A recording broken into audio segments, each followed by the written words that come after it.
تلك آيات الكتاب وقرآن مبين ربما يود الذين كفروا لو كانوا مسلمين ذرهم يأكلوا ويتمتعوا ويلههم الأمل فسوف يعلمون وما أهلكنا من قرية إلا ولها كتاب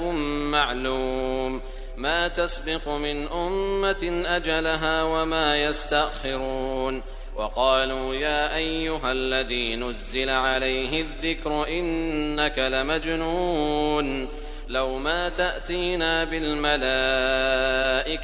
إن كنت من الصادقين ما ننزل الملائكة